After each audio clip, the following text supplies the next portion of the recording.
नमस्कार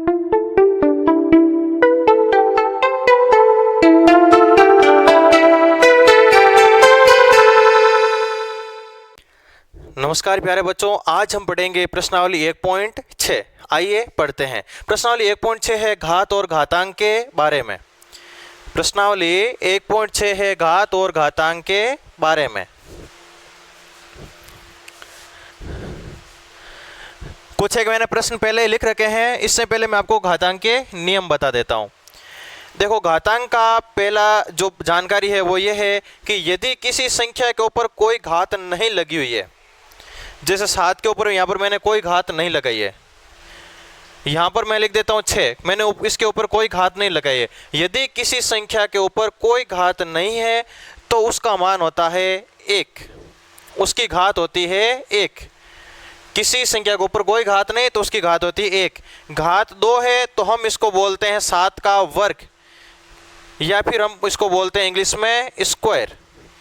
और यदि घात 3 है तो हम इसको बोलते हैं घन, या फिर इंग्लिश में इसको बोलते हैं क्यूब। इस प्रकार से किसी संख्या के ऊपर कोई घात नहीं तो उसकी घात 1 होती है। घात 2 को स्क्वायर, घात 3 को हम कहते हैं घन या क्यूब। इसी प्रकार यदि किसी संख्या के ऊपर घात 0 है तो उसका मान होता है 1। x की घात 0 मान 1 हो जाएगा, 50 की घात 0 उसका मान 1 हो जाएगा, 100 की घात 0 उसका मान भी 1 हो जाएगा। अब 1 के ऊपर चाहे आप कितनी भी घातें लगाओ, 1 की घात कुछ भी लगाओ, उसका मान हमेशा 1 ही होता है। 1 की घात 100 का मान 1, 1 की घात 10 का मान 1, 1 की घात 5 का मान 1 होता है। घात का मतलब होता है, जैसे 2 की घात 3, इसका मतलब हुआ कि 2 को खुद को 3 बार गुणा करना है। तो 1 की घात में 3 लगाता हूं तो 1 को खुद को 3 बार गुणा करना है। अब आप 1 को 3 बार गुणा करोगे तो 1 ही आएगा।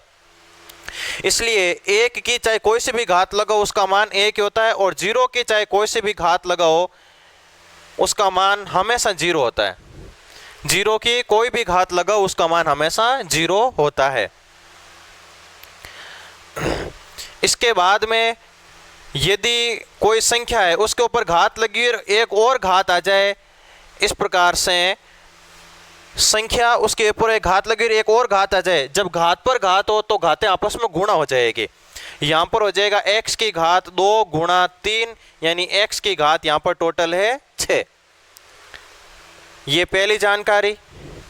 उसके बाद में ये दूसरी, ये तीसरी जानकारी, और ये चौथी जानकारी, और उसके बाद में ये हो गई 5वीं जानकारी घात के बारे में। किसी संख्या की कोई घात नहीं तो उसका घात होती है 1। घात 0 है तो उसका मान 1, और 1 की कोई भी घात लगाओ उसका मान 1 होता है। 0 की कोई भी घात लगाओ उसका मान 0 होता है। और जब घात पर घात आती है तो घातें आपस में गुणा हो जाती है।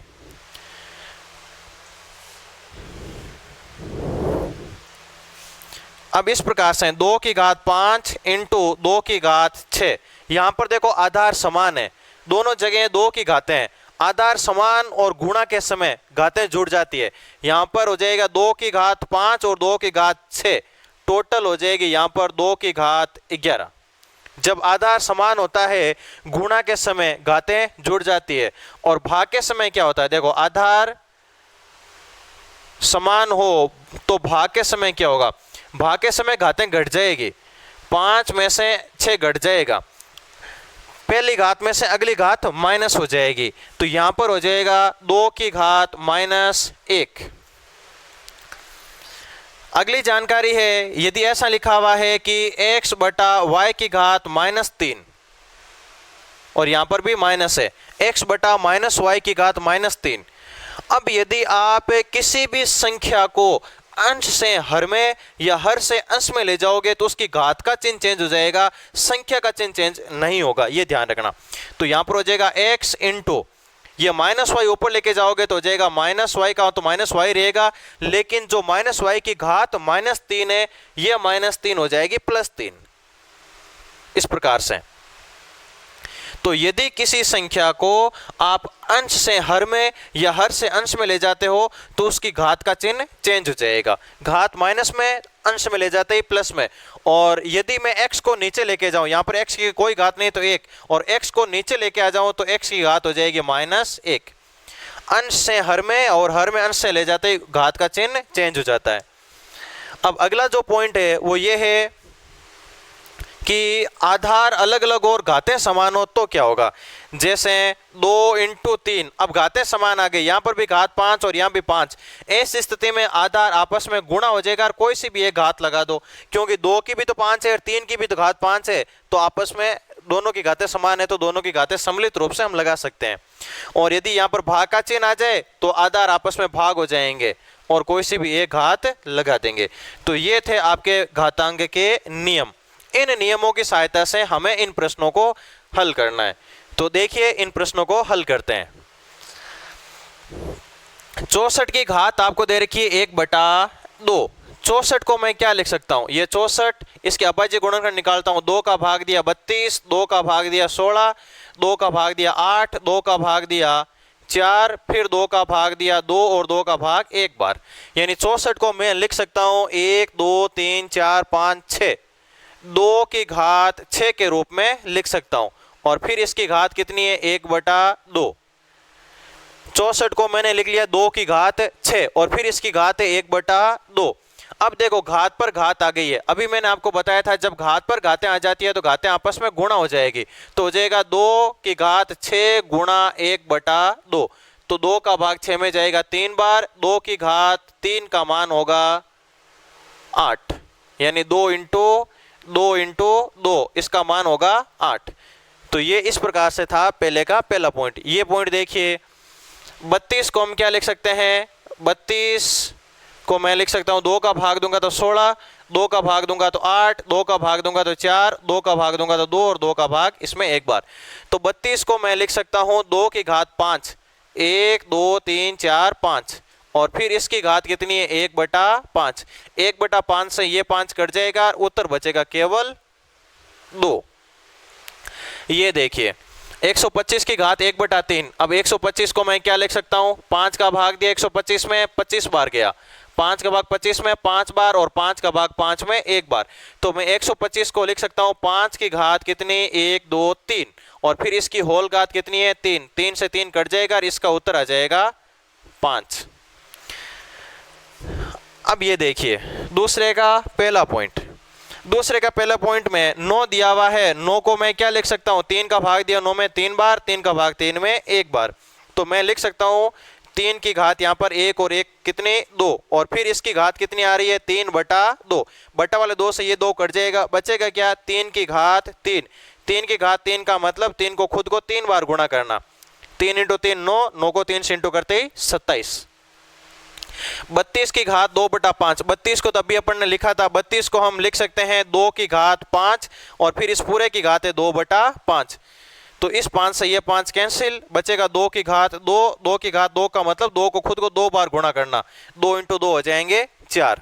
16 की घात 3/4। 16 को हम लिख सकते हैं 2 की घात 4 और ये हो गया 3/4। 4 से 4 कैंसिल, 2 की घात कितनी बच जाएगी 3 और 2 की घात 3 का मान अभी अपन ने देखा था, 2 की घात 3 का मान ये रहा कितना 8।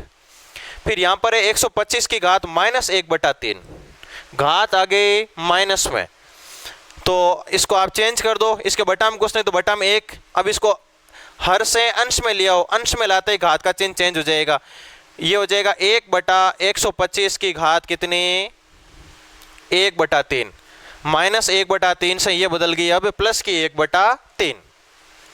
अब देखिए 125 को हम लिख सकते हैं 5 की घात 3, अभी अपन ने यहाँ पर लिखा था 125 को हम लिख सकते हैं 5 की घात 3 और फिर इसकी घात कितनी है 1/3। 3 से 3 कैंसिल, क्या बच गया 1/5। इस प्रकार से ये था पहला और ये था दूसरा प्रश्न। बहुत ही सिंपल सी प्रश्नावली, आपके 7वें में ये घातांक के नियम आ जाते हैं, वही नियम है, कोई नया नियम नहीं है। जो 7वें में था वही यहाँ पर है, जो 8वें में था वही नियम यहाँ पर है। इसलिए मैं यहाँ पर थोड़ा सा फास्ट भी चल रहा हूँ क्योंकि ये आपके सारी जानकारी पढ़ी हुई है, धीरे धीरे पढ़ाऊंगा तो आप बोर हो जाओगे। अगला क्वेश्चन हम लेते हैं तीसरा।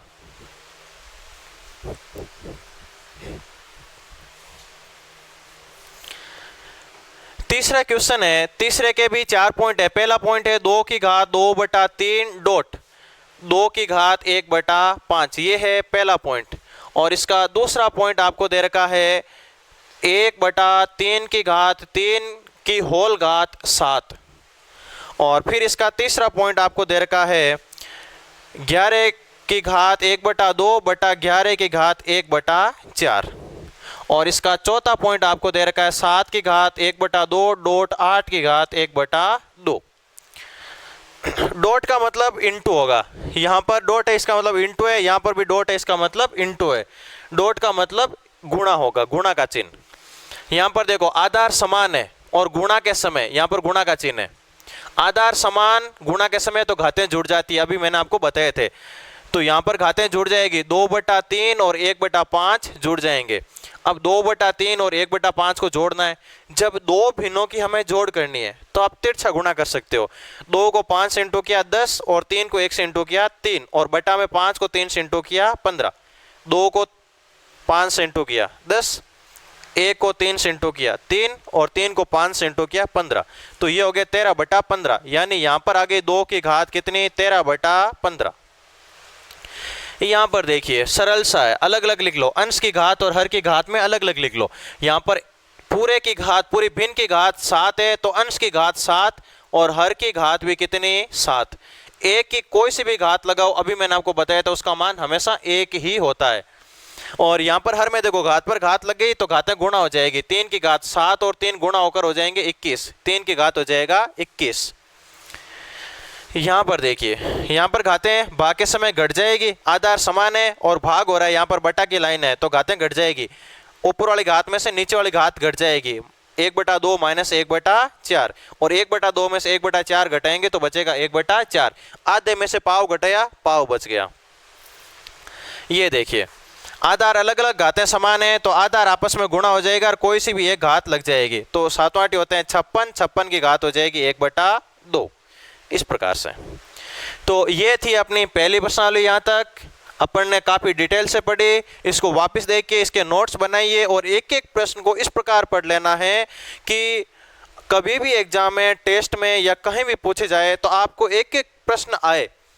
और किताब यदि आपके पास में है तो किताब का एक एक पेज पढ़िए, उसमें काफ़ी महत्वपूर्ण जानकारियाँ दे रखी है, काफ़ी गणितज्ञों के बारे में दिया हुआ है, उन्होंने संख्या इकट्ठी करी काफ़ी रोचक तरीके से। शुरुआत में संख्याओं को उसमें किताब में दिया रखा है कि आप एक बैग ले लीजिए, उसमें आप 1 2 3 4 से शुरू होने वाली संख्या उस बैग में डाल लीजिए, वो प्राकृत संख्या हो गई। फिर थोड़ी देर बाद में 0 को बैग में डाल लीजिए, वो पूरे बैग वाली संख्या पूर्ण संख्या कहलाएगी। फिर माइनस वाली संख्या डाल लीजिए उस बैग में तो वो पूर्णांक संख्या कहलाएगी। फिर वो कहता है और भी कुछ संख्याएं बच गई, वो आपसे प्रश्न पूछेगा, आप उसके जवाब दिमाग में सोचोगे। इस प्रकार काफ़ी किताब और आपके बीच में बातचीत भी होगी। तो किताब का एक एक पेज पढ़िए, एक एक पॉइंट, एक एक लाइन पढ़िए, बहुत ही इंटरेस्टिंग है। आगे हम पढ़ते हैं अगली प्रश्नावली। तब तक के लिए नमस्कार, धन्यवाद।